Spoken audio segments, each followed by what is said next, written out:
Welcome to the Abnormally Funny People Show with your hosts, Simon Minty and Steve Best. This podcast is sponsored by Barclays. For more information, please see our website, abnormallyfunnypeople.com. We hope you enjoy the show.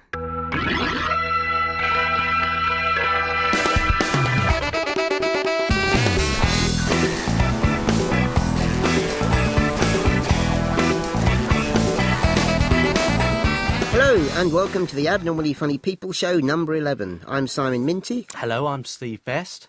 We're getting ready for Edinburgh. We are. We've actually got the venue confirmed, the stand in the square, on the square in Edinburgh. Lovely. Yeah, can we just say the stand in Edinburgh? We could say anything you want, but it's the stand. I'm very excited about that. We'll tell you more as we get closer to August, but hope you can come and see us. This month, actually, we don't have a comedian on, though. That's a good one. What? I'm a comedian, so Mr. Simon Minty, as you remember. It's always good when we rehearse, isn't it? It's a very good point. I meant we don't have a comedian on who's a guest. Instead, though, we're very excited, very pleased. We've got two very well-respected disability campaigners. Firstly, James Partridge, who is the founder and chief exec of Changing Faces, which is an organisation that supports and represents people who have conditions or injuries which affect their appearance. Hello. Hi, James. We also have Mr. Phil Friend. Until very recently, he was the chair of Disability Rights UK. He's now on the board of the English Federation of Disability Sport. He also runs his own consultancy, advising organisations on how best to employ disabled people and serve them as customers. Hello there. And you know what? Both of them have OBEs. No way. This means, if you're international and you're listening to us, they've both received an award from the Queen, being the most excellent order of the British Empire. Does that mean you two can get into places that we can't? Yes, I think so, don't you? Well, my daughter can marry in St Paul's Cathedral crypt, apparently. That's Is certainly... Crypt? Yeah, crypt. Okay. I think that's an unfortunate term. It's close. The OBE, though, is a bit of a misnomer. It's Other Buggers' Efforts. Oh. That's really what it stands for. No, I mean, that's how most people take it, I think, I don't. these days. Did you both meet the Queen as well? Yes, I did. Yeah. It Very was short, she is. Abrupt, as in nothing wrong with No, that. I mean small. Oh, I see. I thought she was kind In of... the She had a height very department. powerful handshake. Is Really? my memory of her, yes. It's all the dog walking. It was very powerful. I don't know why I said Riding the horses. In this month's show, we will talk with Phil and James about their work and their huge amount of experience. I kind of see you, although you're not massively older than me, but I sort of see you as sort of forefathers or people who, well, what's it, respected elders, I think is a better phrase, isn't You're it? digging yourself there, Simon. Thanks a lot. So later on, we're going to speak to Robin Christopherson from AbilityNet. He'll be later talking about technology, the newest things. And we have a new feature. We have Shannon Murray, who you may remember from show 3. She's now in LA, so we're going to be catching up and see what she's up to. At the very end of the show, we're going to read out your messages to us. If you'd like to get in touch, you can email us on podcast@abnormallyfunnypeople.com. So let's kick off with Moment of the Month. Phil, have you got a Moment of the Month? I've really been thinking about this, and it's extraordinarily difficult to think of something that's Tell me about it, Phil. sort I of have a- funny or, interesting, whatever. But there was a moment today, which Simon knows about, which really did tickle my fancy, which is that we'd met someone for lunch, he and I pulled up. Simon very kindly had found disabled parking spaces outside Right where we next were to St. going. Paul's Fantastic. Cathedral. Really well Where he's spotted. presumably allowed to park. Yeah. And me. And you too. And Right. Simon had parked, and very kindly he'd left the space behind him so that I could park there because I have a tail lift on my van, so I have to get out of the rear. So anyway, while I was beginning to the process of getting out, I noticed a flunky from the nearby hotel with a top hat and tails and all this, earnestly assisting Simon to get his wheelchair, his scooter out of the boot of his car. And Simon... clearly, I couldn't hear anything, but was clearly trying to explain that this wasn't necessary and he was perfectly all right, etc., etc., etc. Anyway, that tickled me. What happened when we came back was that there was a new flunky. So the old one had gone off duty. The new one was now on duty. And the same process happened again. So whatever training Simon had given, the first bloke didn't work because the second bloke hadn't received it. So that was amusing, watching somebody trying to help. And it's happened to me. Do you tip him? No, I don't tip him. Although I do remember years ago being in Shanghai, and I was trying to get my scooter in the back of a taxi, and kind people came over and helped me. And then they stood there waiting for money, and I said, I'm not going to pay you for that. And they're like, you've got to. And I'm like, but you volunteered. And there was this really weird conversation. The bit this afternoon, the second time when it was happening, and I knew Phil was sitting in his car beaming, so I sort of half looked up, and he was sort of giggling away. But it's very hard because these are people being very nice, and that's his job. But as you say, the problem was he doesn't know what to do. Well, it took you twice as long to do what... Exactly. That was the point, really. I quite like the heavy lifting, but it was faffing around. But even when I'm with you, I obviously I offer to take it out, but you're already putting up what's it called, the crane hoist, and you forget that you're ready to do it yourself. Yes, that's the thing. But it reminds me of that thing where a blind person arrives at a building and suddenly they're disabled because everybody assumes they've forgotten they got there without their help. Do you know what I mean? Yes. They've arrived, they've done all that bit, suddenly they're helpless. Yeah. I'm like, if you weren't here. Thank you, Phil. It made my day. Thanks for your deep research. Wait till the afternoon and then spun it out. James, do you have a moment of the month? Yeah, I've got a moment of a month. This is very different, really. We had an enormous gala last week. Gala dinner, 250 people. Rory Bremner came and hosted. Fantastic acts. But we also had... one of our champions, a woman called Karen Miles, agreeing to sing. And she is a classically trained, fabulous singer. But we had really no idea how this would go down. So she came on the stage and hushed. And the music started playing. And her voice just lifted up. It was fantastic. And the applause was brilliant. And then I came on the stage and said, Karen Miles was told, as she was training, that with a face like that, she had no future in the music industry. Music industry, are you listening? And the applause was, deafening, because here is a woman who has a fantastic gift, but has never been able to show it in any professional capacity. Well, my moment of the month. That's amazing. Why were you worried to start with? Well, because actually in a gala dinner, you're expecting funny, oh, really? And okay. Rory, and, there are acts, and it's all sort of fun. And she came on and she sang this most beautiful aria. The thing is, music is so powerful. I mean, like Susan Boyle, isn't it? But it's impossible. I think, appeared. as a comedian, I think it's very, extremely hard to follow a voice. I mean, You knew she was a fabulous singer, or you'd not seen her No, at I this knew, level. but we had no idea how the impact. It would, go across this huge. And talking of your bit about her because of a facial disfigurement, saying that's it, you're not going to be in the industry. But there's the programme, I think it's worldwide now, The Voice on the BBC, where they have the auditions that the judges can't see the singer. Exactly. And now the bit always thinks you can get through the first round, but does it? Yeah. She could, of course, participate in something like that, but, her career's moved on and she's doing other things. Right. It's just this sense that here is a voice of huge power and beauty being kind of sidelined and low expectations. You couldn't make anything of that. Anyway, it was a powerful moment for me. I get that bit, that kind of, as you said, not wasted talent, because I'm sure she's absolutely fine, and she's just did a fantastic show, but you're like, well, yeah, could be doing more. So much of the experience of facial disfigurement is of low expectations. And it's someone else telling them. Correct, and that's what we are challenging all the time. In parents, in people themselves, in their employers, in teachers.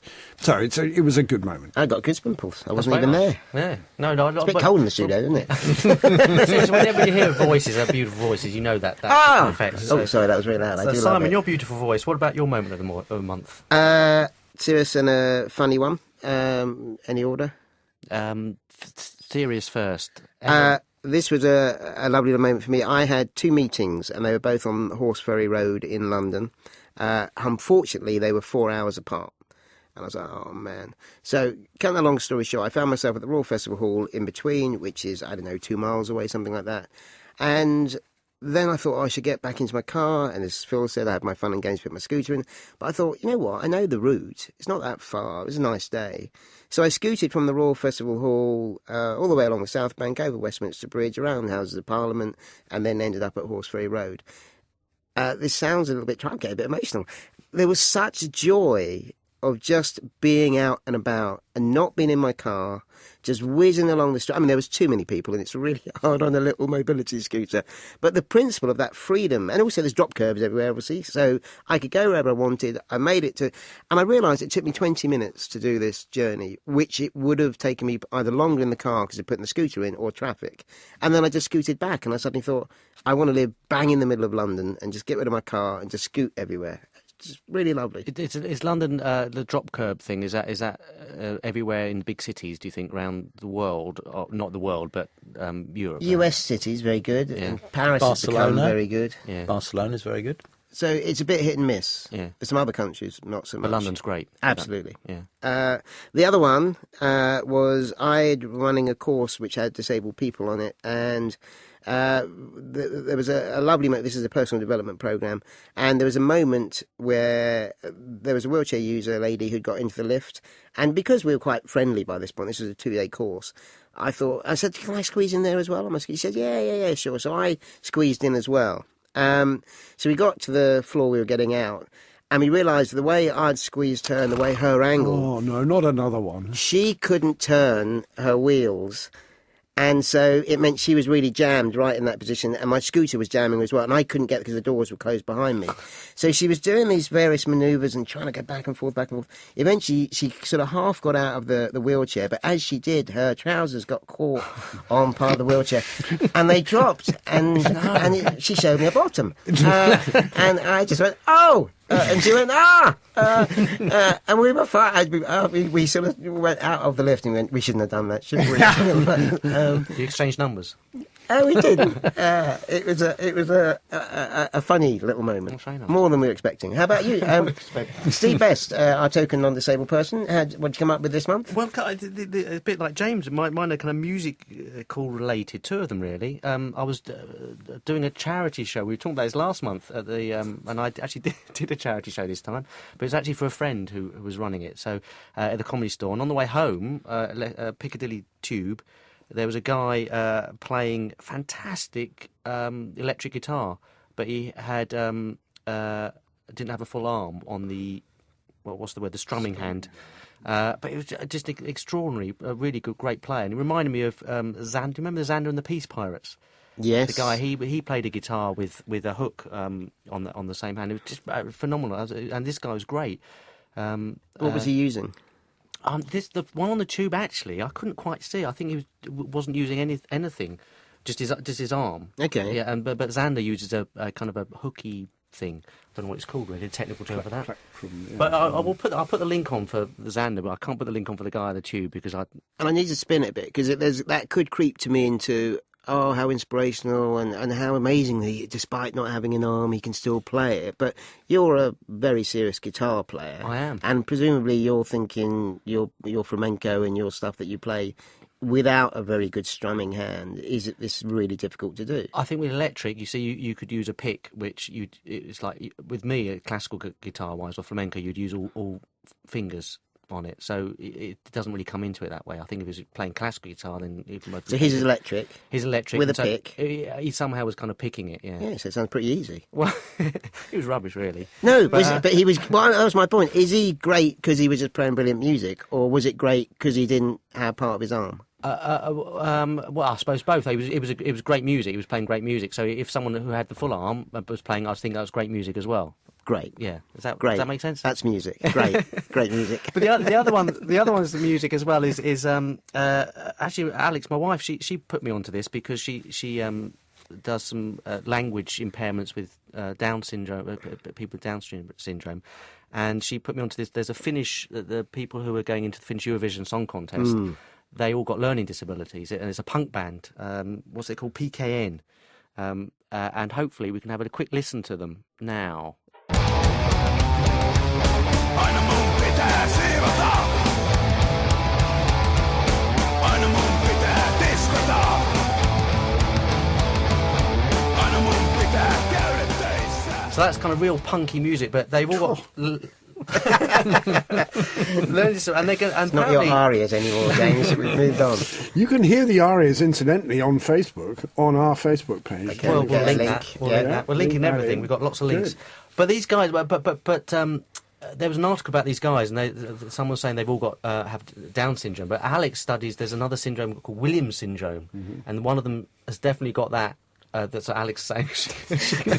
So it's going back to this syndrome. But what? I'm thinking about the live show, and we had the theory that if you want to get your child diagnosed with a learning disability, you take them to the theatre. We did that on the live show Oh, in we did do September, that. and that was all Williams. But sorry, Yeah, it was very convoluted that one when I did that. But I just think they've got a really great attitude and great music, and it'd be interesting that they should get to the finish entry. this was all over the BBC News. Did you see this, James? No, or I Phil? didn't actually. It passed Oh, me okay. by. I Did missed you this. see it? Yeah. There was lots of tweets about it as Oh, well. okay. I think I probably switched off at Eurovision. Yes, That's probably very where I good. did. Oh, But some of the countries do put in some great stuff. There is an awesome band called Heart and Soul. They're in South London, and they play great music. That's Heard part of this them. beautiful Octopus Club, and there's just a really cool kind of setup. Yeah. So, and the Fish Police is another one which in the UK who do some good stuff. Again, I don't know why I'm doing it this week.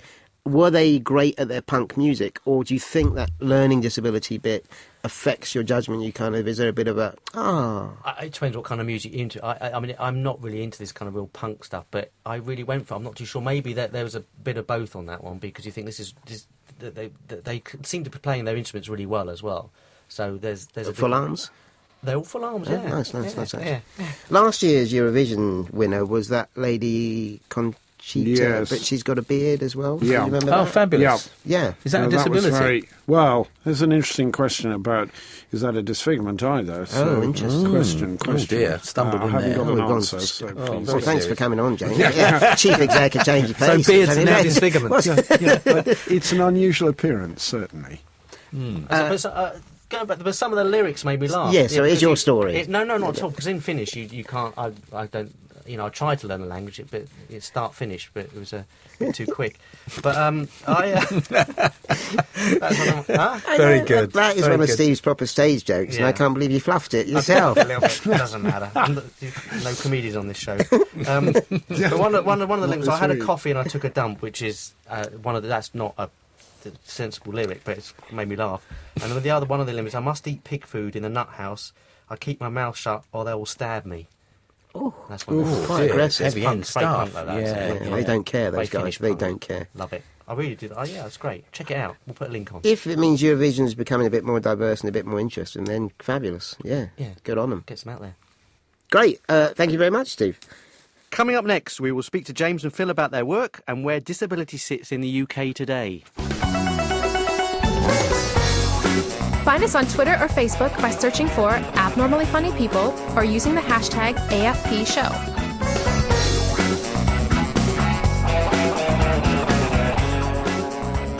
Okay, so we're going to have a chat with Phil and James, and I have to say I do know both of them through an organisation we run together called Dining with a Difference. So it means sort of, despite them both being a little older than me, I did mention that, didn't I? But and such respected people with their OBEs, I still will tease them completely inappropriately, which sort of doesn't, they don't deserve it. That's what I'm saying.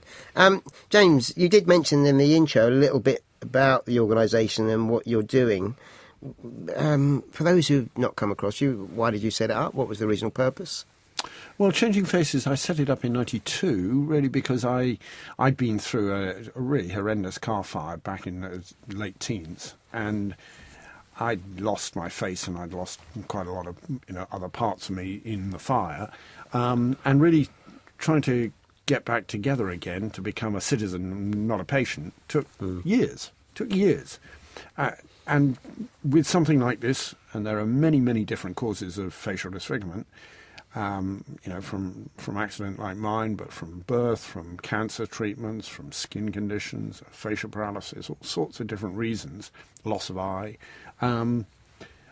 What I found was that the medical treatments and so on were brilliant in their own way, but actually they didn't really solve a lot of my internal struggle or my social problems, issues. And I found that people around me were pretty terrified, not sure quite what to make of me. And the whole sort of adjustment to living a full life took years, and there was virtually no help. There's no, with the treatment, any kind of counselling or anything or that was offered? No, there wasn't in those days. Today, it depends on where you're treated. There are some very, very good psychological services attached to cleft lip and palate clinics, for example. But if you happen to have a skin condition, you're not going to get referred to anybody. Or probably if you have a head and neck cancer, or if you're lucky and you're treated for burns in a clinic where they happen to have a psychologist. But it's very hit and miss. What our goals were really was to invent new empowerment, but also, very, very importantly, challenge the culture in which we're living, because you can't do one without the other. And so our campaign is for what we call face equality, like race equality, face equality. It means treating people fairly. Now, and therefore it's slightly fringing on, quote, disability, because we are not arguing, by and large, for adjustments in the form of physical, alterations.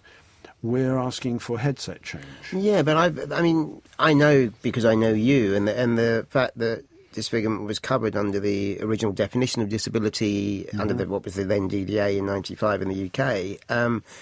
Because and to a certain degree, when I was growing up, you could argue someone who was short, but I could move around. I had a lot of independence. Yeah. The difficulty I had wasn't a physical impairment that was preventing me or handicapping me, to use other language. It was how other people treated me that was the real limit. Exactly. So if you build people's confidence back up, or they manage it themselves, or whatever they need, then in theory, mind you, they're still going to face some of that, though, aren't they? Well, that's the problem, and the problem is that the prejudice is endemic and probably unwitting. People don't understand that they're carrying around a series of assumptions and stereotypes that stigmatise me. Is that because people's first impressions, when someone sees someone, that they have a, as you say, an impression that instant reactions, and almost without thought, the evidence is that 9 out of 10 people that meet me will probably consider that I'm not going to have a very successful life. It's unlikely I'm going to have a happy life. It's unlikely I'm going to have a decent job. It's unlikely that I will be good to be with. Because looking like... well, the last couple, there's some evidence. I know. But this is why it's worrying to be talking to people like him. He's pointing at me. Right, pointing. But the point being that those instinctive assumptions, stereotypes, need to be challenged. And it's not helped when the media are persistently attaching evil and villainy and those unpleasant traits to scarring and to disfigurement. So, we are now in the business of trying to draw attention to those types of lazy shortcuts. Is there anybody in the entertainment industry who are highlighting this or coming out and doing stuff? And it's very hard to find role models. There's a guy called Adam Pearson, who you may have seen starring with Scarlett Johansson. I know Adam. You know Adam. He's a great champion and has done some very strange things on Beauty and the Beast and things like that. But there are people like him who will start to appear more and more in public consciousness and challenge these effectively low expectations or distorted views. The bit that I've found is, since knowing, and I bring you in as well here, Phil, but since knowing you, James, and this might sound a bit clunky and it's not meant to, but now I spot a lot of people with facial disfigurement, and whether that's footballers or pop stars, there's lots of people with very minor or subtle and a lot of the time it never gets mentioned. Yep. Now there's a real dilemma here, and perhaps, Phil, you've had in your campaigning, where you don't want to make that an issue because they're being very successful at what they do, but at the same time they are being successful at what you want to do, so you want to use them as role models. And so you're dragging them into something. Yeah, we have a campaign website called What Success Looks Like. Okay. The famous management team line, if you go on a management training course now, so what does success look like, guys? Come on, tell us. Well, we've taken that, because the looks like is a powerful phrase, and we've got lots of stories on that site whatsuccesslooks.org.uk, and we're trying to get those sorts of characters to tell their stories, because we need to change, particularly among parents and young people, the thought that, wait a second, my child can, looking like this, be a successful A, B, C, D, and can have a happy relationship and will become a successful person in their own rights in whatever their field is. Those are still yet to be achieved, I think. Extending Steve's question, rather than I just imagine there must be. Is there artwork? Is there paintings of people? There's people who are sure of featured in art. Is that the same? Yeah, well, and there are famous people. Quote, probably the most well-known in Britain is Simon Weston. Okay. Yeah, and then there's Katie Piper, the acid survivor. But this is all very modern. There's not like Renaissance paintings or. Well, actually, most people who wanted to be painted had themselves and their faces transformed. So in smallpox days, if you look at Elizabeth I, you see that her face was entirely white with pake that eliminated any of the pock marks. Is that so? Then it was called paint shop. Now we have Photoshop. That was the equivalent of the day. That's the same process. Airbrushing, I suppose. Yeah, and to make yourself. And clearly, the likes of Holbein and all of the painters of famous painters were at pains to try to make people, look as good as they could. There is actually we've got a very interesting selection that somebody did. They went through the ages, and they could find very few people who were actually portrayed with the full facial disfigurement. And of course, some of the kings of England. Had hook noses, and they were obviously villains because of that. Well, yeah, hold on. This might be a very naive and maybe trite question, but with the severe, you said skin conditions like some, teenagers. Psoriasis, what about some like severe acne? Okay, so very severe. So that's I would call that a disfigurement without any doubt. Fine. I just wondered, because as teenagers you're kind of developing as well, and hormonal and were you once disabled? There we go. Were you once disabled? We're trying to get you in somehow. So I think club. I think the key question here is how the person feels themselves. Absolutely. And how they feel they're treated by others. Just because of the way they looked. Well, the word "just" there is not just; it's unfair. But with something like, sorry, oh God, yeah. So just very quickly, with something like with acne, there's I don't know what the proportion is, but it seems like quite a big portion of teenagers do have that. Oh yes, and there are treatments. Some of them are really painful. Some of them are very dangerous in mental health terms. But they can be very effective. But our view is that actually just to offer the treatment without helping people adjust psychologically and socially is an inadequate process. That's great. Mr. Phil, on to you, Phil. I've known you, as I said, with through Simon Minty for quite a long time, actually. Unfortunate. Yeah. I was going to ask, that's the thing, that's my first question to you. Now, you had a business together. Now, Simon and I have a kind of semi-business together. How do I put this? How hard was it to work with Simon Minty? Oh, it's a nightmare, as you well know. I want you to say it. So It was fabulous. Seriously, Okay. It was a lot of fun, and it needs That to be. shocked me. It needs That shocked to, me. It came at a moment, really, where I was finding it really tough to be on my own, and I was with people every day. But I wasn't with anybody that I could share the stress. I was getting to a point where I was looking to merge with somebody or sell or something.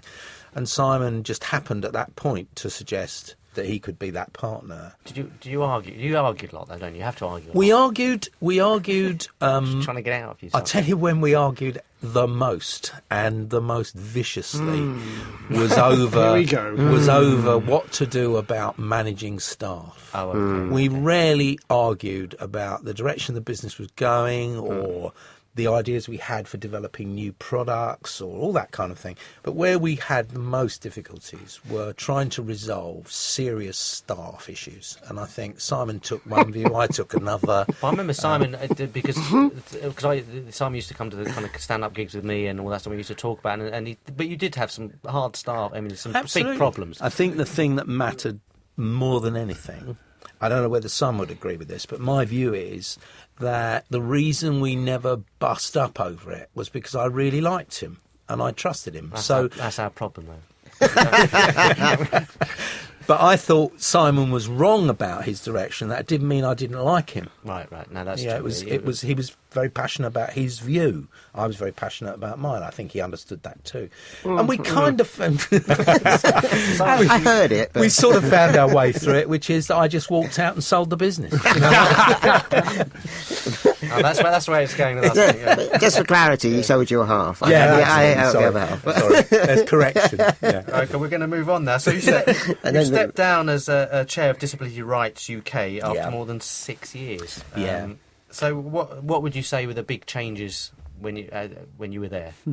Well, I did 10 years in total because I did 6 years at Radar and then we merged with 2 other organisations, so it became Disability Rights UK. So I did 3 years with them.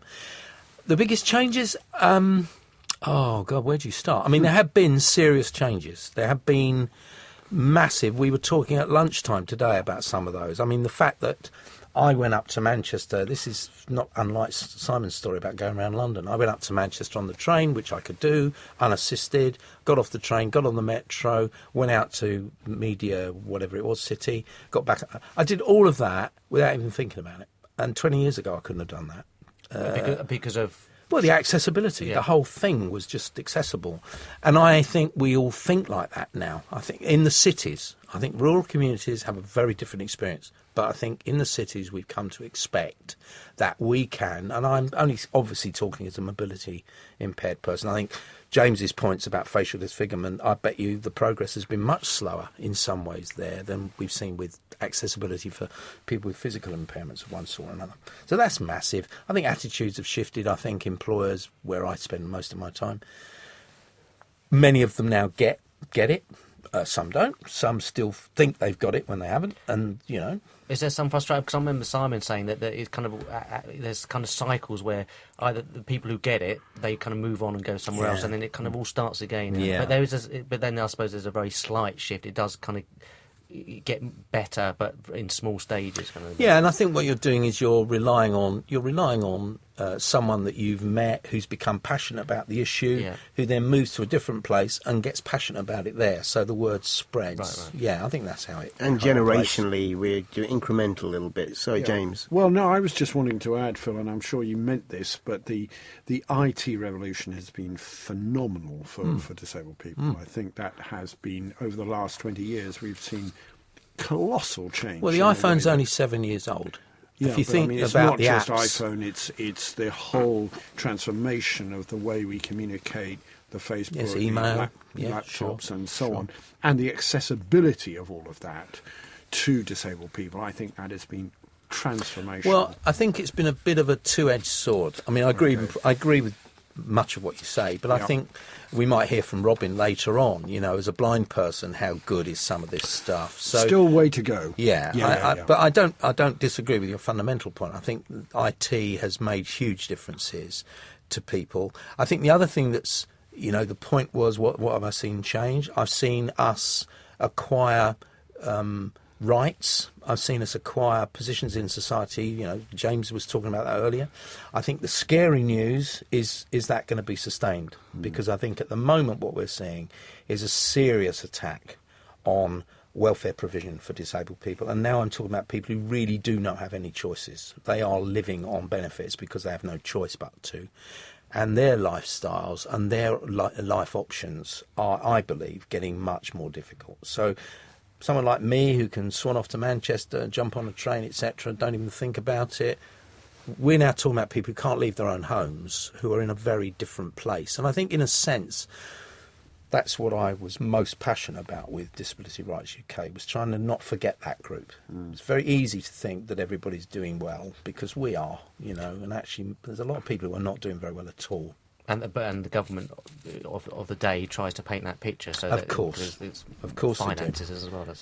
You know, it's not largely remembered that there were 13 attempts before the 95 Act, governments of all persuasions, to bring rights legislation in, and they all failed. So this isn't a party political statement. This is governments. We know we're in a recession. We know things are tough. But it really galls me when I watch welfare rights being dealt with, but I'm watching other people earning huge amounts from the city or whatever else. And I know it's a political statement, but it's not fair. That is not right. The Disability Sport English Federation, you're on that now. Oh, yes. It's my true home. Is it? As an athlete, as a wheelchair athlete. Here we go. This could go on for some time. There was a moment once when Phil and I was running the business, and we didn't fall out over this, although we should have done. I can't remember exactly, but maybe it was about stereotypes or perceptions or how people react to us. And Phil using a wheelchair, and even then, he must have been late 50s or something. And so the difference between you and me, Simon, if someone looks at me, they look and think, athlete. Gold medalist. And if they look at you, they think, clown. You what? But it was true. I mean, no, it wasn't. It was play. I would wear. I don't think. Well, I can take. Hang on. Let's do. What did you play? Did you play sport? The difference between us is that I did play sport, and I have got medals, which he refuses to acknowledge. And I have, unfortunately, not done any clowning, so I've kind of let my people down. The serious point is that. Since the Olympics, Paralympics, and the idea that disabled people should be more active and be more involved, and local community and that kind of thing. When I was at Disability Rights UK, we did a lot of work around participation in sport, which is not the same thing as doing it. Absolutely. So it's kind of being a scorer at a match, maybe, or just taking your children along. Yeah. I have 4 kids. If they're bringing children, maybe they could get a clown in or something. So I get back in. Well, there's always an opening for you. I'm going to work on this. You see, that's why I'm so pleased you're on the board, Phil. A serious line here. I hear you. But very quickly on the Paralympics, I think we've had this kind of conversation before with someone else, but because we did a Paralympic show and there's so much enthusiasm, so much going on. Has that kind of carried on? Do people not still remember? But what's the word I'm looking for? The legacy effect, legacy. There we go. Legacy. Is it still working? Is still people remembering it? Is it still going on? Well, the evidence from participation says no. That the numbers are dropping. But I think I listened to that show, and one of the things that I remember being talked about on the show from the legacy point of view was the attitudinal shift that happened, that, you know, when you saw the swimmers with various impairments coming in the water and people were no longer fazed by that kind of difference. In some ways, it's a bit like the facial disfigurement point, you know, that people were no longer... It was so commonplace that disabled people... I think Simon said it in the show, that, you know, he's not stared at in quite the same way as he was before. So I think that has shifted. But I think in terms of the legacy of people doing sport and so on, there's concerns that that's not had the impact that maybe it should have done, really. But do you think that's the same as able-bodied Olympics as well, as in the sense that after the Olympics, everybody's really enthusiastic about it as well? I mean, is there... It's like everyone plays tennis after Wimbledon, exactly, don't they? I don't know is the honest answer, but I think there is concerns amongst the federations, certainly, and sports bodies, that disabled people seem to be not picking up the kind of batons and whatever in the way that was hoped. Can they pick up the batons? Exactly, that was the point. See, if the batons were accessible, they could pick them up. I reckon your guy in the underground with the guitar, he could pick up a baton. He can pick up a tune. Yeah, it's brilliant. Is there a link there? No. Don't know, not really. Dining with a difference. Yeah, How now about there's that a then? thing. So I remember, because you were doing a video thing for your... Promotional. Promotional thing. It wasn't just a video. It was a great video. It was real class. I didn't say it wasn't real class. I just, that was the medium you were Explain doing. what it was for those who had no idea what we're talking about. Yeah, I don't know what I'm talking about either. But you were putting together a little promo 3-minute clip or something to show people what Dining with a Difference was really about. And I was taking some pictures, and I took a picture of you made a cake, and you were talking about what you were doing over making a cake, which was actually a fantastic cake in here, wasn't it? Delicious. It was very good. Well, James was the only one that tried it. I didn't try. So, but I remember the time you were some amazing stories that have happened with Dining with a Difference. Well, I think there've been some fun stories. Yeah, certainly. Dining with a Difference was about trying to promote the idea. Is about. Not right, was. Is about. Is about. God, you just can't get the help. Is about helping senior players mainly see disability in a different way. Keeping it simple, that's what it's about. And so you do it over dinner. Yeah. A glass of wine, you do it over some nice food. And I think over the time, James will have certain stories. One I always remember is the story of the the guy who came along, he was a sort of shop fitter for one of the big companies, and he sat through dinner, consumed too much wine, and began to say exactly what everyone was thinking but was too afraid to say. And it got pretty hairy at points, because he was really giving it large on what he thought of disabled people and where they should be and all this kind Obviously of stuff. very negative. A lot of it was very clumsy. Some of the language he used was extraordinary. But what really was interesting was that he was kind of articulating stuff that we all know people think but don't say. And so there was some fun and games to be had over that. There's also, I think we cut back on the wine after that.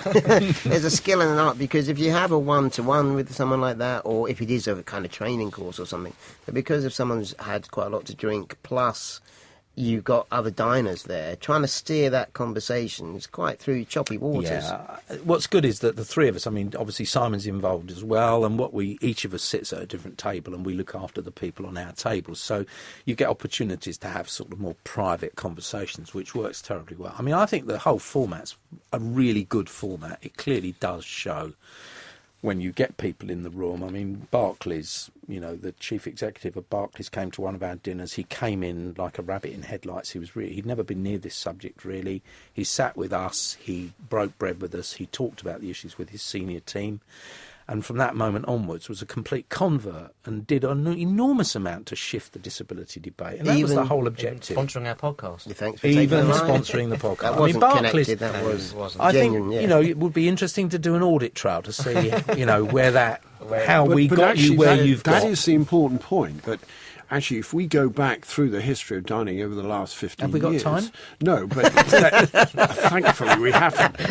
But you would find quite a lot of people and organisations who can remember back to the moment that they held a dining. Right. Because actually things changed after that. Yes. Because our argument is if the leadership get it, then lots of other things happen.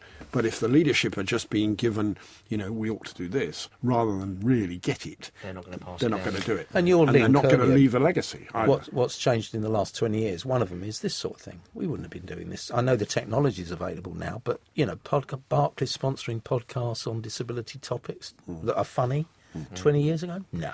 Wouldn't have happened. So we've seen a big shift. I think dining's played its part. Interestingly, Phil and I had lunch, we've already mentioned that before, and the person there was talking to someone in Vienna, and they had shown a Barclays advert which used Chris McCaw's on The Blind Comedian, and the people said, we're not ready for that. We couldn't do the comedy and disability. You have to be really kind of... There's still clearly sensitivity, and it's back to laughing When we went weird, to France, I mean, we went to do a dinner in Paris, and it was great fun, but you could sense that the Paris office of this organisation were, wait a second, you, that's awkward, that's painful. And I thought Shannon mentioned it too, didn't she, about the difference between on-screen disability and so on. And I think Britain is ahead of a lot of places in that. This sort of thing, I've not come across this anywhere else in the world. There was a little interesting bit, that Paris dinner, we all travelled at the same time. However, we were all on different carriages of the train because of accessibility needs, so we couldn't all squeeze together at that point. Then when we got to the other end, there was the one wheelchair accessible taxi in Paris. There must be more, but we got it.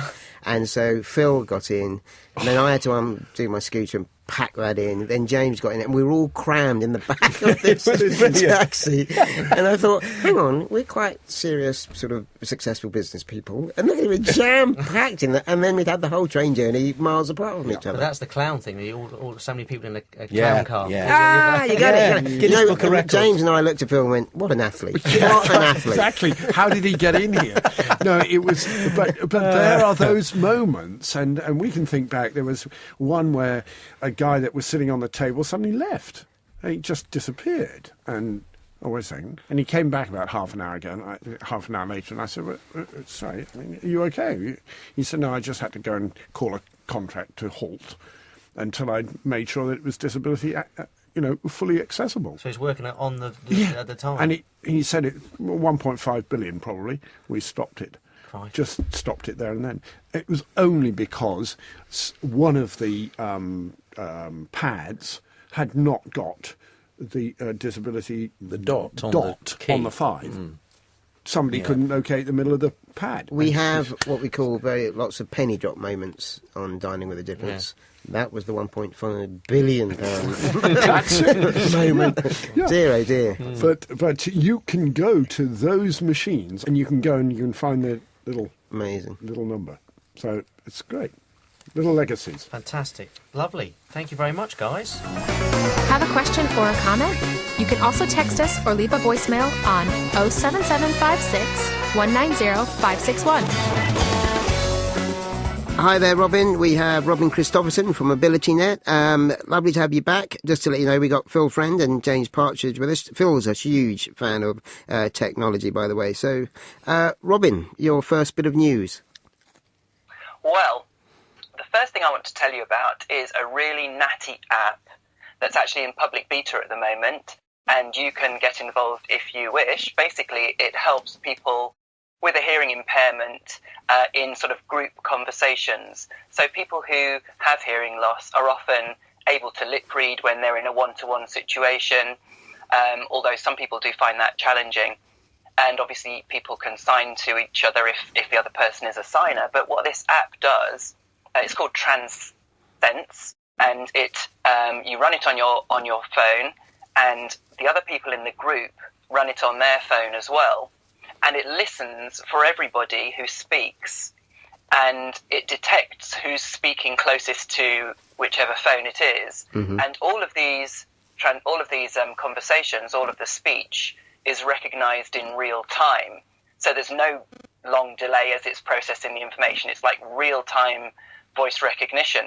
And all of these conversations come up on the screen, on the phone of the person with a hearing impairment in different coloured bubbles, each colour relating to one of the people in the group. So the microphone can tell who's speaking, and it can bring that person's speech up in real time on the person's screen. This sounds... You can actually imagine...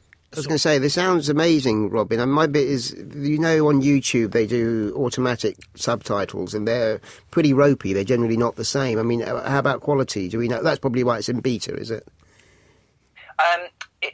Partly, although it is using a very sophisticated, real, natural language engine. So it has to be done with internet connectivity at the moment, because the processing is being done on servers elsewhere. But, it is very quick. It's pretty much instantaneous. So moving on, have you got a second bit of tech there? So the next thing I want to talk about is straight out of science fiction. These are contact lenses that are kind of binoculars at the same time. Now, a group of US and Swiss scientists at an annual meeting of the American Association for the Advancement of Science recently in the States, they demonstrated the prototype of these contact lenses. Now, they're not aimed at people with a vision impairment primarily. They're actually they're defence funded, so that you could imagine that they would be used by soldiers in the field.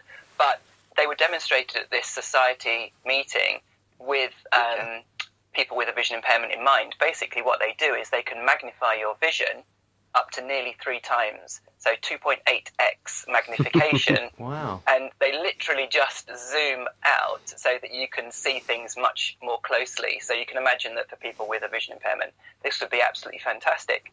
At the moment, you wear them with a pair of glasses, and the glasses don't do the zooming. That's in these little 1.5 millimeter thick contact lenses. All the glasses are doing is that they're watching your eyelids for a definite, conscious blink. Not just the subconscious blinks that we're doing all the time, but for a sort of definite blink. And that uses that as the trigger for zooming in or out, nearly 3 times magnification. Very clever. So straight out of science fiction, and hopefully straight onto our irises in the not too distant future. That's great to hear from you, and we'll put all those links up. We'll get the links from you and put them on the website so everybody can find all these gimmicks. And thanks very much. Thanks, Cheers, guys. Robin. Cheers, Robin. If you'd like to get in touch, you can email us on podcast@abnormallyfunnypeople.com. Now we are going to have a lovely conversation with Shannon Murray. Shannon was on one of our earlier shows last September, and you then were just about to finally qualify as a lawyer. And now that you have, you went off to Los Angeles to get into acting. Did you?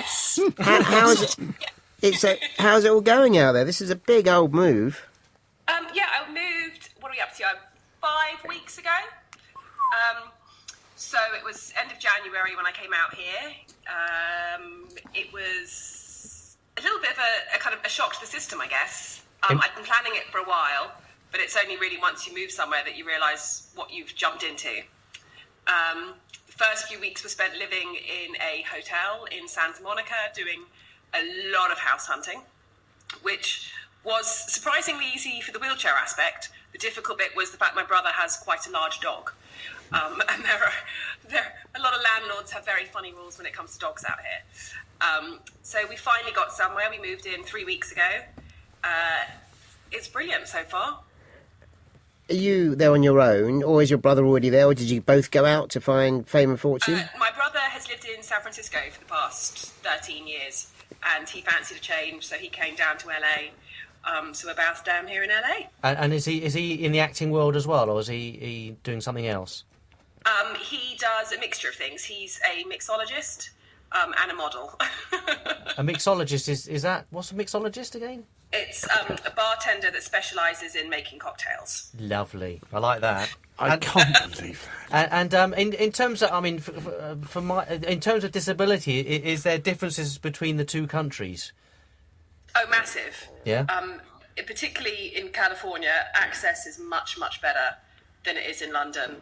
I don't even, in London there is so much planning that has to be done, the forethought you have to put in and going to certain places to check if they're accessible. Here it's just standard. It's part of the American with Disabilities Act. The legislation is quite tightly enforced when it comes to access. Pavements are flatter. There are dipped curbs where you want dipped curbs. There are harsh penalties for parking in a disabled bay. It's so much easier to be independent here. We were just talking about me doing a little whiz along from the Royal Festival Hall to House of Parliament, Horseferry Road, yeah, and I loved it because it was just so great and so easy. But you're saying, yeah, but then you can go into every venue or restaurant or, as well as. Yeah, pretty much. They're going to have a disabled toilet. There's the odd one or two if it's a particularly old, small building. They might not necessarily have an accessible loo.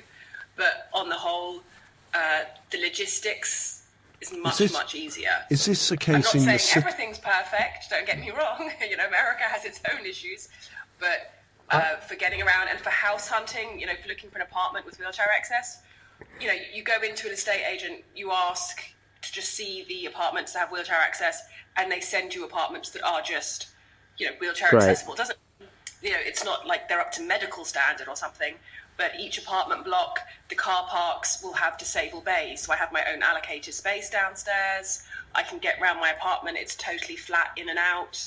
So James, these are kind of things that are impossible to find in London. James was about to ask you a question, but I'm not sure it can be heard. So I was going to ask Shannon if it was something that is very apparent and impressive in the cities, whether if you go to the small towns in America, whether it's a different situation. Based on my own experience, I've got family that are in different towns and I've stayed with them, whether it's Florida, Texas, Southern California, and I've generally found the access there to be great as well. In New York, it's more hit and miss, but New York is architecturally very different to a lot of these states. So in terms of, you're going over there to presumably developing your acting life, work? Isn't that why everyone goes to LA? It's why a lot of people go. For me, it was I wanted to be somewhere with better weather, with better access. I've taken a year out from work, and I wanted to see what happened if I came out here. So no, you're not putting yourself under pressure. No, that's great. I don't want. I'm not naive. The acting gigs for disabled people out here, I don't know. It's questionable as to whether or not America is really paying much heed to disability on screen. Less so, Shannon, less so or more so than England? I think less so. I think England is actually more advanced when it comes to disability on screen. I've spoken to a few people out here, and it's ironic that they love celebrating the fact that Glee has a disabled character. And it's like, yeah, but the actor isn't actually disabled. Can you not see what you're doing? And I haven't seen much disability on screen yet. Obviously, they celebrate a lot of other diversity, which they seem to be doing incredibly well. There's a lot more ethnic diversity on screen, which is brilliant. And they say, the big networks are making a move to increasing disability on screen, but I've yet to see evidence of it, and I don't really think that the character in Glee is essentially something to be celebrated as their disability representation. I'm guessing you haven't got your cable connected yet, because once you get HBO, you've got Breaking Bad, you've got disabled characters, you've got Game of Thrones, disabled characters.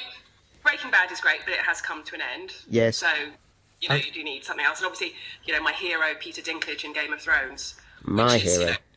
My hero. No, he's not. He's my hero. My hero. Tyrion Lannister is the greatest disabled character of all time. He's sexy, he's funny, he's brash, he's confident, he's cocky. It's just brilliant. Yeah, he is. More of that. All of those characteristics, you could epitomise that in a role. You just need the right role to come through the door. I thought you were going to say that's me all over. Simon Minty. Simon does think he is the Dinklage. This is so lovely to speak to you, Shannon. I'm sorry about all the technology stuff. We've had problems trying to link up, and thank you for being so patient. Can we have a chat with you next month and see how you're getting on? Yes, please. I'd like to give you a little insight into my experiences at a Disability Expo over here, which, they call it an Ability Expo, but it's the US version of NAIDEX. We love an expo. So I've got quite a few stories from that to share with you. Brilliant. We will look forward to it. Thank you so much. Good to speak to you. My pleasure. Thanks, Shannon. You. Good luck. Cheers, Shannon. Bye. If you've enjoyed what you've heard, please leave us a review or a rating on Audioboom and iTunes. Well, we're coming to the end of the show, I'm really sorry to say, but a big thank you to Phil Friend and to James Partridge for being our guests.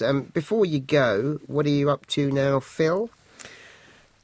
I've just bought a new camera, which is really annoying, Steve. I love cameras. And I'm going to learn how to use it. That's one thing. But I suppose my big thing is getting into the English Federation thing and seeing what's going on there and seeing what I can do to help there. Yeah, we asked you some hard questions, bearing in mind you've only just been co-opted on. I'm new boy. About that, but I have been an athlete, as you know, all my life, so it won't take long. And James, what are you up to? If only this was a video cast, you could see my face. One day we'll have that. I've got a really interesting thing to go to on Thursday, Friday, Saturday of this week. I'm going to a conference laid on about the impact of the real breakthroughs in facial surgery that happened at the First World War. So it's a centenary of those events, and I'm going to speak about the concept of fairness for people with facial injuries. That's going to be a very exciting big conference in Exeter, University. Okay. Wow. Okay. Lovely. That sounds very interesting. I'm very into my war stuff at the moment. I can give you the links. That'd be great. We can put them up. Thank you to have both of you. As I said, you're good friends of mine as well, so it's been Pleasure great to have be you here. Find us on Twitter or Facebook by searching for Abnormally Funny People or using the hashtag AFP Show.